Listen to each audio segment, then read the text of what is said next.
Sampang, jumpa lagi nih dalam podcast Spensa Galaxy, podcastnya anak SMP Negeri 1 Sampang. Nah, bersama saya Estianti Nurbudiarto sebagai host pada kali ini. And with my partner, dan saya Sahul Tamam Ibrahim juga sebagai host pada kesempatan kali ini. Betul.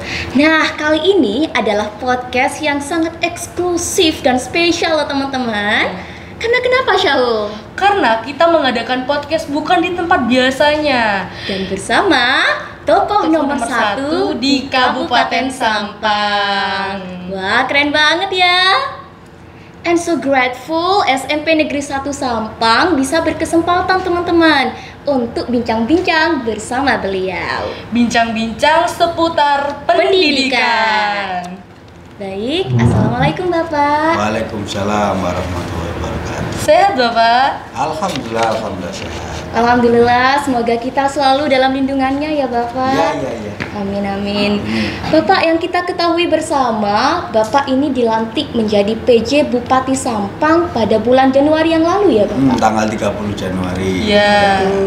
Nah, pastinya warga Sampang ingin tahu Bapak tentang lebih dalam tentang Bapak Rudi Arifianto, Esos MA MSE ini. Iya. Mungkin Bapak bisa sharing tentang diri Bapak? Ya. Jadi saya ini sebenarnya kan kalau memang kerja itu di Jakarta kan. Iya. Tapi asal mula itu di Jawa Timur. Jadi lahir di Surabaya, besar di Sidoarjo. Jadi itu yang kemudian ya sebenarnya kalau Jawa Timur nggak membuat kaget lah, dan penugasan pasti kita jalankan sesuai dengan apa yang kemudian menjadi tugas pokok fungsinya. Jadi dari kecil itu di besar Sidoarjo, terus kemudian kuliah di Universitas Brawijaya Malang. Jadi banyak juga teman saya yang dari Madura itu. Dari Madura ya betul. Jadi itu kuliah di Malang dan ya alhamdulillah lah dari SD, SMP. Kalau SMA karena masuk SMA 1 Sidoarjo jadi kompetitif kan. Kalau SD, SMP kalau nggak ada yang 1, yang 2, dan ini wajib bagi adik-adik ataupun juga para orang tua itu mendorong agar untuk berprestasi gitu. Jangan kemudian setengah-setengah gitu loh. Jadi itu biasa itu mengurangi jam tidur untuk belajar ngapalin IPA, IPS, nggak tahu kalau SMP itu sudah ada fisika belum? Sudah ada ya? Sudah ada. Ya, itu jadi proses yang ya nggak ada ceritanya lah.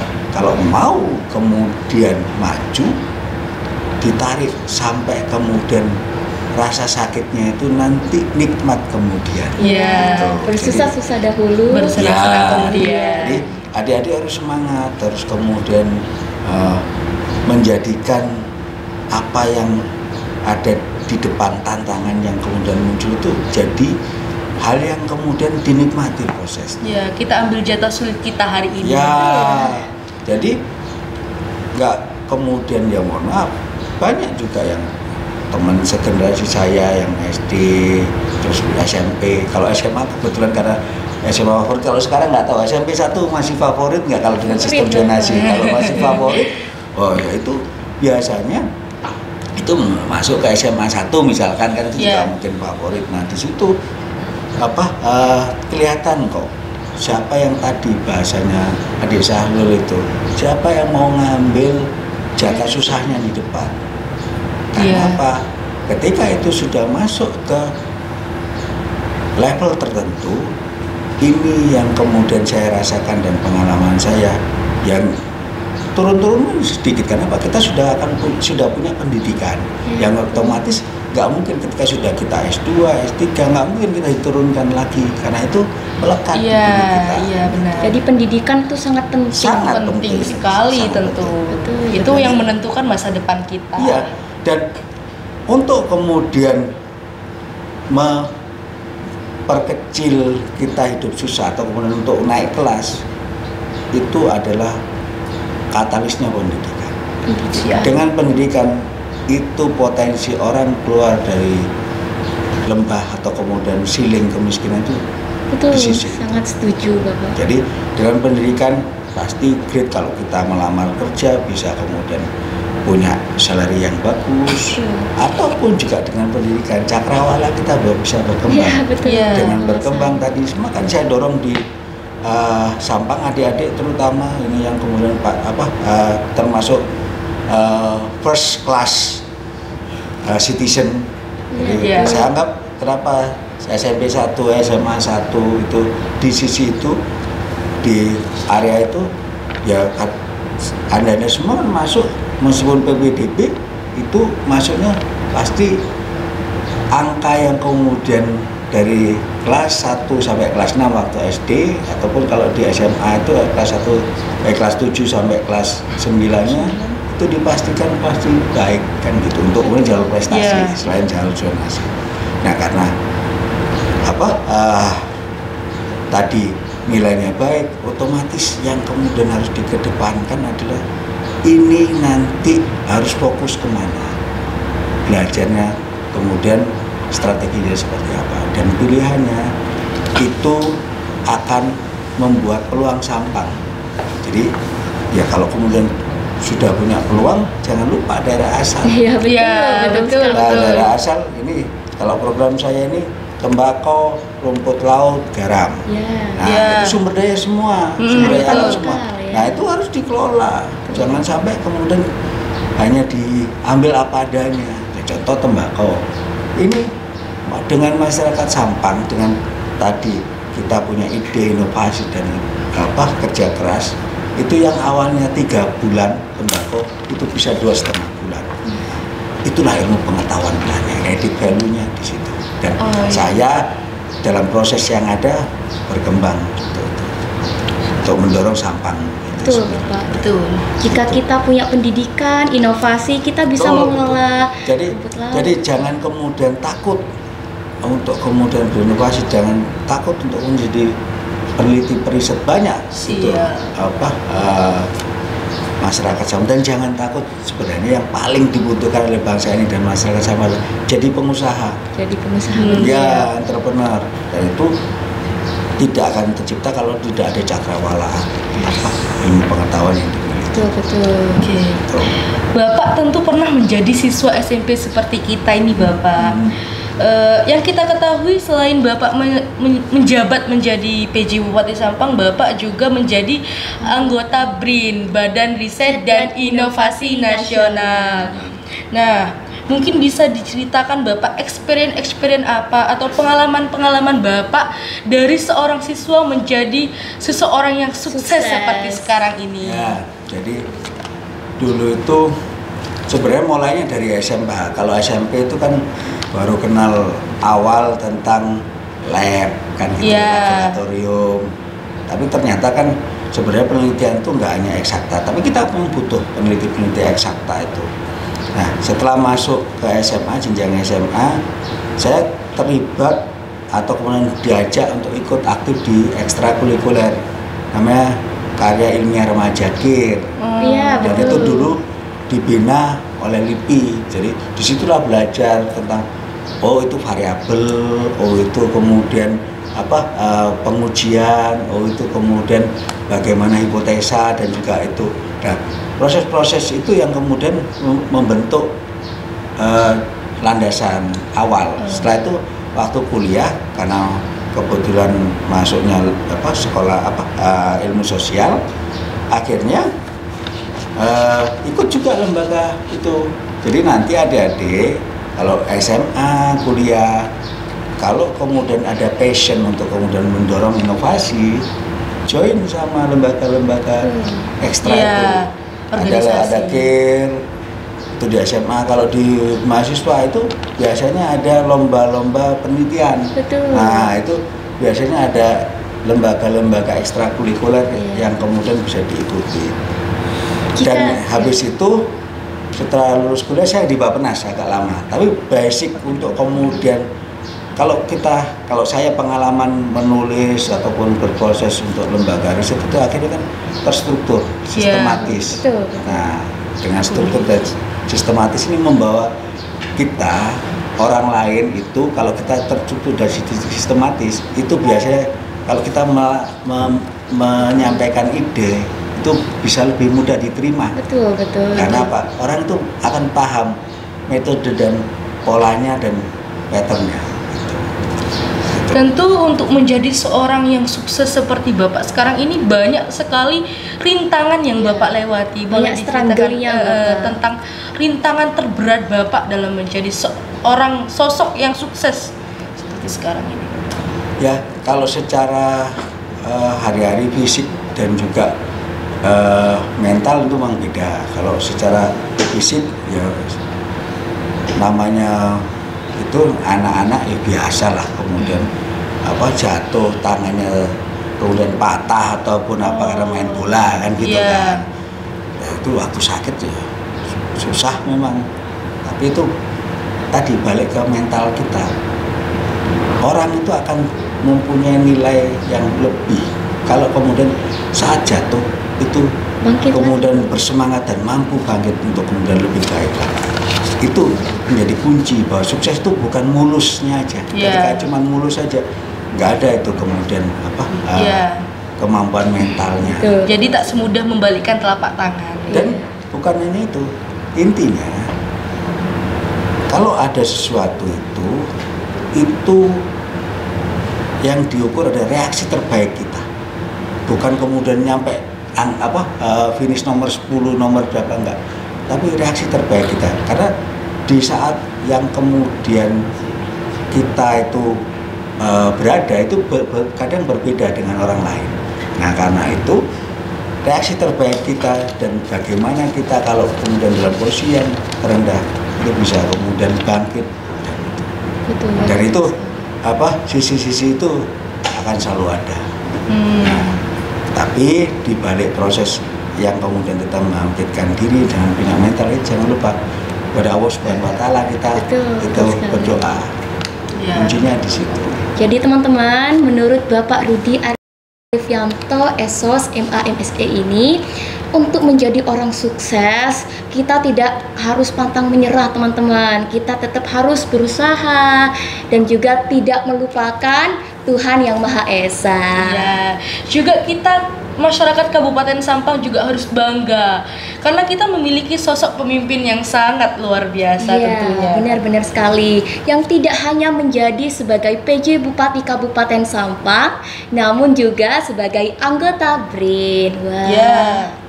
Sebelum itu Bapak, saya dan Esti juga penonton yang ada di luar dari jangkauan kita ini juga ingin mendengar kata-kata motivasi. Betul. Motivasi agar kita termotivasi. Iya, agar kita termotivasi. Apa motivasi untuk kita dan seluruh audiens yang melihat nanti. Ya, itu bagi adik-adik di Sampang, raihlah cita-cita untuk ke depan kalian. Apa yang kemudian kalian hadapi itu adalah hal yang kemudian biasa dalam proses. Jadi jangan kemudian melihat itu sebagai tantangan, tapi lihatlah itu bahwa itu akan jadi catatan proses masing-masing dengan kemudian teknik masing-masing juga untuk kemudian menyelesaikan itu. Jadi proses ini semuanya pasti jalani dari SMP pasti ke SMA, habis itu kuliah kan gitu. Kalau yang kemudian punya leverage itu pintar sekali, tapi itu jarang. Biasanya tiba-tiba loncat boleh kan gitu. Tapi ini proses jalani dengan gembira karena mungkin masih saat jadi siswa, mahasiswa ada toleransi kesalahan. Dan itu ambil kesalahannya itu untuk kemudian belajar untuk kemudian jadi yang orang yang lebih baik dan juga bisa menjadi orang yang punya berguna bagi bangsa dan negara. Siap. Jadi teman-teman, menurut Bapak Rudi Arifianto, SOS MA MSE ini, untuk menjadi orang yang sukses itu kita harus butuh proses ya, Hulia. Iya, betul sekali. Betul sekali. Dan juga belajar dari kegagalan yang Belajar dari kegagalan. Bapak, saya ingin bercerita nih. Jadi saya memang sering sekali ikut lomba, Bapak. Lomba, namun selalu kalah. Namun itu saya tidak pantang menyerah karena pengalaman-pengalaman yang saya dapatkan itu sangat berharga sekali bagi karena saya. katanya juga kan pengalaman adalah guru yang terbaik bagi Betul, kita. betul sekali. Malah saya melakukan evaluasi, Bapak. Mengapa sih saya melakukan mengapa saya kalah begitu? Iya. Ya, jadi kemenangan atau kesuksesan itu bukan berarti satu sisi yang kita ekspektasi. Contoh, presiden cuma satu, kepala daerah cuma satu, kan gitu kan misalkan yang kemudian kita punya gambar, atau untuk hal tertentu itu ya memang jatahnya segitu.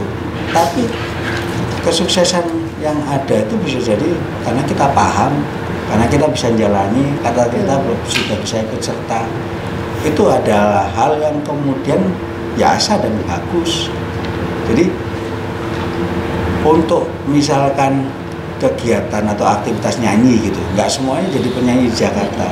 Jadi guru olah vokal yang ada di Sampang, bahkan kemarin itu ada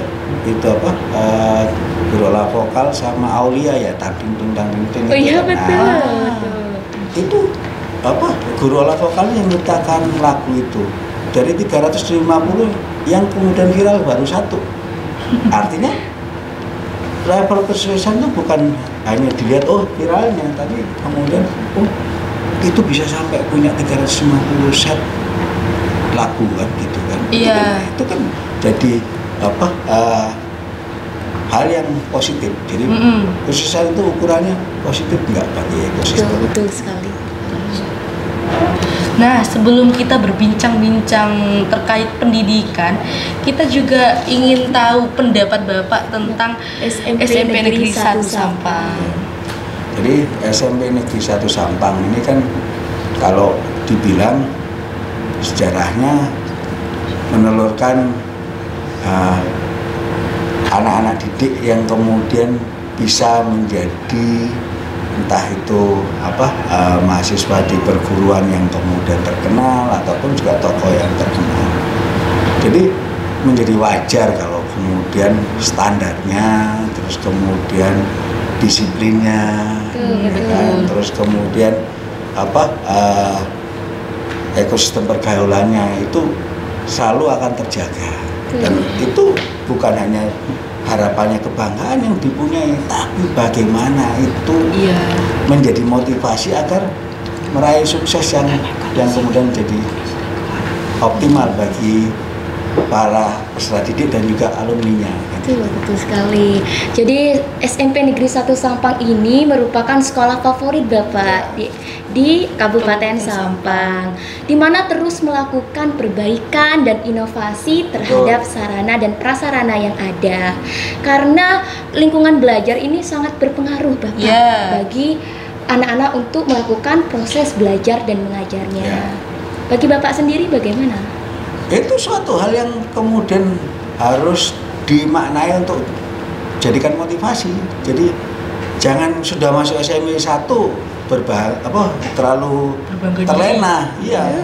Banyak teman-teman saya waktu zaman saya masuk SMP 1 terus SMA-nya enggak itu, terus perguruan tingginya enggak itu. Jadi tanpa lelah, itu memang umur-umurnya itu kemudian harus semangat dan memacu diri tadi. Diambil jatah capeknya itu sekarang.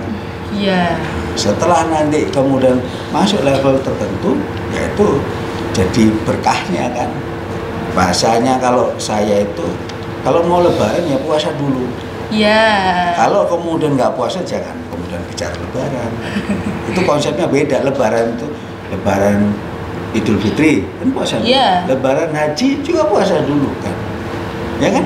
Nah, ini yang kemudian harus dipahami bahwa untuk kemudian sukses itu sangat jarang, itu keajaiban. Tiba-tiba itu tanpa proses dan perjuangan. Butuh proses semuanya. Pasti butuh proses. Saya kan nggak tiba-tiba setelah lulus kuliah jadi PJ bupati, kan nggak ada prosesnya. Ada prosesnya. Betul Bapak. Jadi bagi saya dan Syahul sebagai siswa juga kondisi lingkungan itu sangat berpengaruh, Sangat berpengaruh Bapak. sekali. Karena jika kotor, berserakan dan Ya. tidak ada hijau-hijau yang tidak mood untuk belajar. Ya, kalau kita melihat lingkungan yang hijau, kita juga bisa menaikkan mood belajar Betul, kita. betul sekali. Nah, berbicara tentang pendidikan, Bapak. Ya, Nah, apa sih yang terlintas dalam pikiran Bapak mendengar ketika kata mendengar kata pendidikan. Ya, pendidikan itu adalah proses bagi seorang insan manusia yang awalnya itu tidak memahami akan lingkungan sekitar ataupun juga hal-hal yang kemudian penting yang digunakan dalam aktivitas kesehariannya itu kemudian terserap dalam pikiran dan juga hatinya. Jadi Iya, betul. pendidikan itu bukan hanya hal yang logis saja, tapi juga adalah hal yang kemudian sesuai dengan hati nurani. Jadi antara pikiran dan rasa ini harus kemudian sinkron, karena orang pintar tapi kalau nyakitin hati orang itu juga bermasalah. Betul. Nah, orang pintar tapi kemudian ternyata di masyarakat tidak bisa diterima atau dalam tanda kutip sombong, itu juga nggak akan diterima. Ya, Betul. Nah, ini memang secara dini kalau bangsa yang kemudian baik, bagus adalah berawal dari pendidikan. Itu kemudian dibangunlah kemampuan untuk penguasaan teknologi sampai ujungnya adalah inovasi.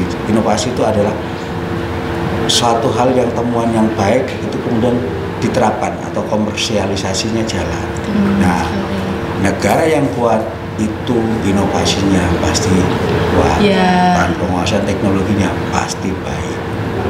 Dan oleh karena itu, ini pendidikan sebagai awal mula proses sebagai negara maju Iya. itu menjadi hal yang penting. Makanya di Undang-Undang Dasar ditaruh anggaran pendidikan itu 20%. Karena apa? Untuk memastikan ini sumber daya manusia yang dipunyai Indonesia ini itu mampu mengelola sumber daya alamnya, mampu mengelola agar negara ini mencapai cita-cita dasar bangsa ini, yaitu mencerdaskan kehidupan bangsa, melindungi segenap itu warga negara dan mensejahterakan kesejahteraan umum.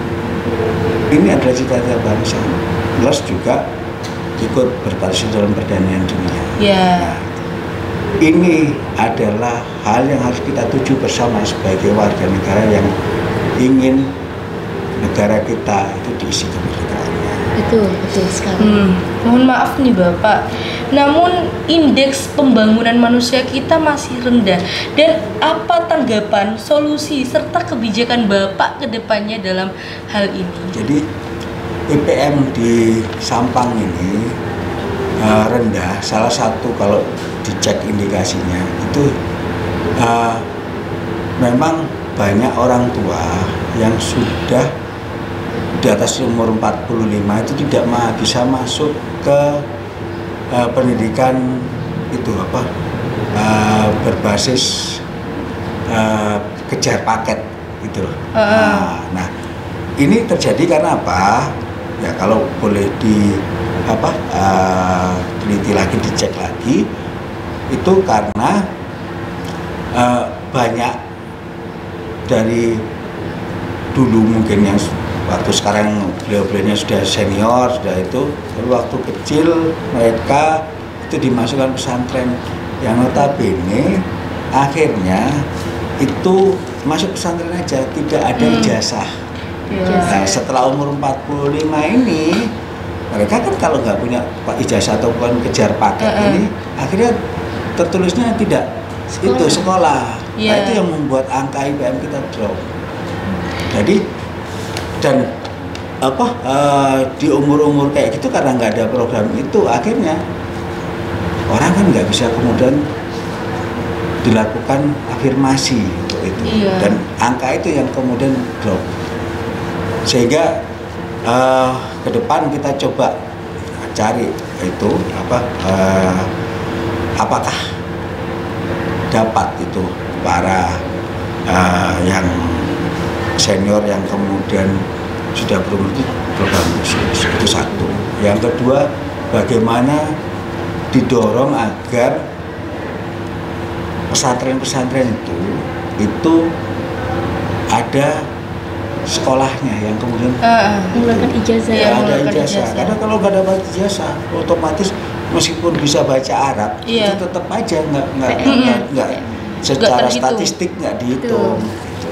Nah itu problemnya. Jadi ini kan problem sosiologis antropologisnya, karena memang di Madura khususnya Sampang itu untuk kemudian proses itunya pengembangan dirinya itu berbasis banyak dilakukan oleh pesantren. Iya, Dan itu betul. positif, tapi bagaimana itu kita dorong agar kemudian dilengkapi dengan lembaga-lembaga pendidikan sehingga ada sertifikat ataupun ijazah yang kemudian bisa dipunyai oleh peserta didik yang ada di sana.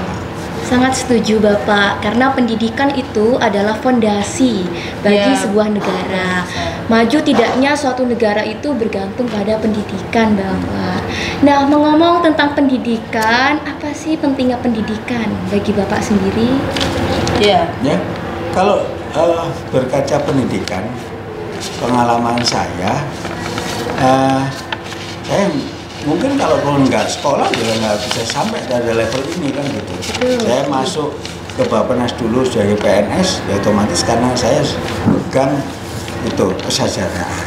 Habis itu saya disekolahkan ke Jepang untuk S2, itu juga membawa baik itu cakrawala dan jejaring. Pendidikan itu nggak hanya sekedar kita akuisisi knowledge, tapi knowledge yang kita punya itu akan berguna kalau kemudian kita terapkan. Nah, penerapan ini kan butuh jejaring, butuh ekosistem yang kemudian mendukung. Dan pendidikan Betul. itu akan support penguasaan di sisi itu. Betul Bapak. Untuk menjadi golden generation yang berkualitas, pendidikan pun harus berkualitas tentunya Bapak. Nah, pendidikan di Kabupaten Sampang apakah sudah memenuhi ekspektasi Bapak? Apakah ada ekspektasi lain gitu? Ya, kalau boleh disampaikan secara jujur bahwa untuk Kabupaten Sampang ini kan banyak pesantren ya. Kalau saya soal pendidikan umum saya nggak worry lah, karena standarnya bisa kemudian. Nah, yang kemudian saya jadi mikir banyak itu saat pesantren-pesantren ini masih terkunci dengan apa yang kemudian diajarkan dari turun temurun. Jadi ini menjadi tantangan. Kenapa? Semua masyarakat itu tidak kemudian, terutama yang kemudian sudah berproses di pesantren itu nggak hanya berhenti jadi santri. Betul. Nah, harus kemudian nanti balik ke masyarakat, harus kemudian mengembangkan diri. Dan oleh karena itu yang kemudian selain ilmu agama harus diisi dengan ilmu-ilmu tentang kehidupan sehari-hari. Apakah kemudian teknik sipil, ataupun elektro, ataupun juga psikologi, atau pendidikan-pendidikan yang lain yang keilmuannya itu bisa diterapkan di masyarakat. Dan ini harapan ke depannya, karena saya mengamati prosesnya, saya lihat misalkan udah ada Poltera memang jadi breakthrough, tapi misalkan pendidikan kedokteran itu belum ada. Iya. Saya Bapak. Kalau kemudian itu juga pendidikan psikologi, pendidikan fakultas pertanian kan gitu, karena potensinya tembakau di sini banyak gitu. Terus kelautan kemaritiman, dan itu saya pikir sangat layak untuk diakuisisi oleh pesantren-pesantren ini menjadi jurusan favorit untuk bisa menarik mahasiswa di sini. Jadi jika kita punya sebuah ilmu harus dikembangkan dan diimplementasikan. Nah, Bapak, seperti yang kita ketahui bahwasanya di Indonesia ini ada perubahan kebijakan, yakni perubahan kurikulum. Ya, dari kurikulum 2013 ke kurikulum Merdeka. Nah, jadi pertanyaan saya adalah apakah kurikulum Merdeka ini membawa dampak positif bagi guru maupun siswa di Kabupaten Sampang? Ya. Suatu kebijakan itu pasti ada plus minusnya. Segala Nah, sesuatu. karena itu kita maknai suatu kebijakan itu di sisi yang positifnya. Kenapa? Karena itu sudah jadi keputusan kan gitu. Nah, kurikulum merdeka itu poin positifnya memang banyak ruang untuk diberikan agar baik itu guru ataupun murid itu memahami proses yang lebih dalam, tidak hanya bicara itu textbooknya seperti ini terus jalan seperti ini. Nah, kreasi-kreasi yang kemudian bisa dioptimalkan itu bisa langsung diadopsi. Cuman itu memang juga harus terdukung dengan ekosistem yang ada, kemampuan guru, terus juga kesiapan dari siswa itu juga menjadi prerequisite atau menjadi prasyarat agar itu bisa optimal. Tujuannya adalah bagaimana kita membangun sumber daya manusia dengan pendidikan itu bisa kemudian satu, tidak hanya siswa itu paham, tapi bisa kemudian menerapkan. Jadi sebenarnya ini yang kemudian menjadi tujuan dari pendidikan kita, bagaimana siswa ataupun nanti mahasiswa itu begitu masuk ke pasar dunia kerja ataupun juga mau menerapkan sebagai pengusaha itu bisa. Ya, kita juga dalam kurikulum merdeka ini leluasa tapi tetap terukur. Jadi guru itu hanya sebagai fasilitator dan kita yang mengembangkan. Dan itu memang menjadi hal yang wajar karena adik-adik kan sudah bisa langsung mengakses informasi, misalkan contoh maaf di ruang guru ataupun juga aplikasi-aplikasi berbasis itu. Jadi kalau rajin baca ataupun ya maaf nggak perlu rajin baca, rajin nonton YouTube tentang itu secara visual dan audio itu bisa mendapatkan insight atau inspirasi atau bahkan ilmu pengetahuan dari proses-proses itu. Bagi kami juga kurikulum merdeka memberikan impact positif gitu Bapak. Dimana saat kita ada di kurikulum merdeka ini dilaksanakannya proyek penguatan profil pelajar Pancasila. Positif. Artinya jembatan ke dunia nyata itu sudah mulai kelihatan. Ya, karena kita juga diajarkan door to door dengan masyarakat juga.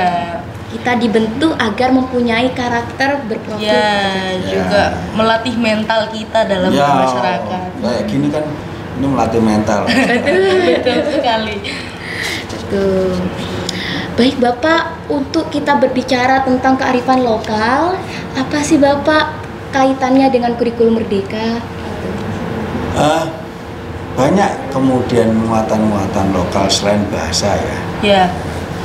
Satu, kalau kita berbicara tadi Madura, sumber daya alamnya kan sebenarnya ada yang memang daerah lain itu nggak memiliki contoh. Misalkan yang kita punya itu garam itu paling saingannya Sumenep, tapi itu pasti itu pasti kalah sama kita.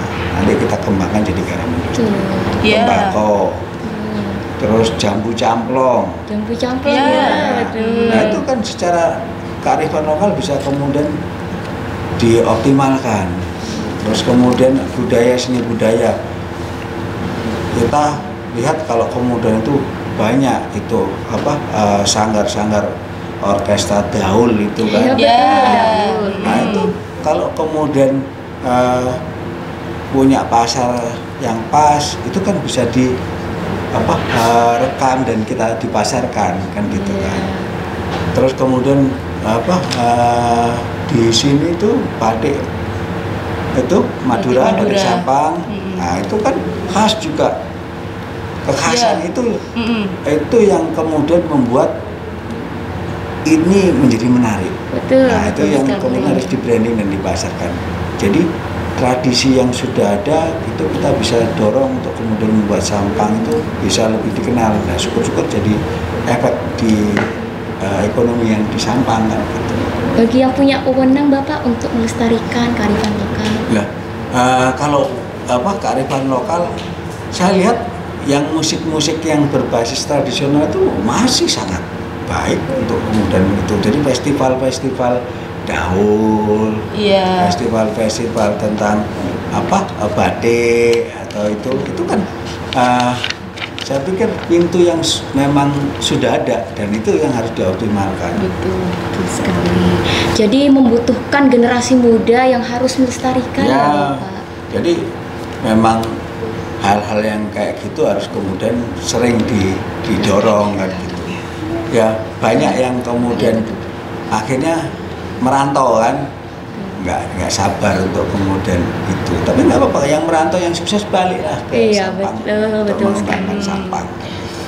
Agar menjadi Sampang hebat. Nah, Sampang yang nanti bisa naik kelas. Betul, Ya, amin. jadi kalau tinggal kelas kan sedih. Ya.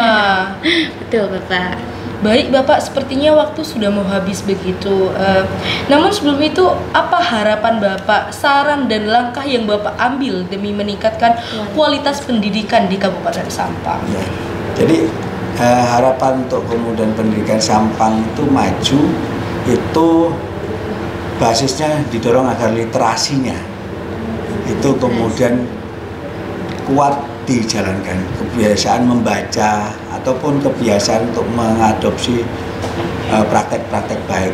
Jadi untuk kemudian jadi orang yang kemudian punya pemikiran dan intelijensi atau bahkan berpendidikan, itu tidak hanya berhenti ngaji aja, tapi juga itu bisa dimanfaatkan YouTube ataupun juga media yang berbasis audiovisual selain tadi buku, ya kan, itu bisa mendorong adanya literasi. Jadi kunci yang kemudian harus kedepankan dalam pendidikan yang ada di Sampang itu bagaimana literasi itu kemudian semuanya menyebar secara optimal. Itu dari saya. Jadi literasi itu sangat penting, teman-teman. Tidak hanya kita membaca buku saja, namun juga memanfaatkan teknologi. Begitu ya, Bang? Ya. Sebelum itu Bapak, kami mohon maaf ketika kami ada kesalahan kata yang disengaja maupun tidak disengaja, karena kami adalah seorang pelajar yang masih belajar. Ya, dan memang boleh ngambil jatah. Mohon dimaklumi. Mengambil jatah, jadi masih siswa ataupun masih boleh ngambil jatah untuk salah. Iya betul, betul sekali. Itu akhirnya jadi proses belajarnya kan berjalan. Baik Bapak, terima kasih atas waktu yang Semoga sukses. Amin. Saya mungkin ngebayang 10 mungkin 15 tahun ke depan. Amin. Bukan hanya potensinya di penyiar TV, tapi bisa jadi kan masuk ke dunia komunikasi. Menjadi penerus Bapak sih kan. Iya, penerus Amin. Bapak. Ya. Terima kasih atas waktunya ya Bapak ya. Saya Sahul Dan saya Esti pamit undur diri. Terima kasih Bapak. Wassalamualaikum warahmatullahi wabarakatuh.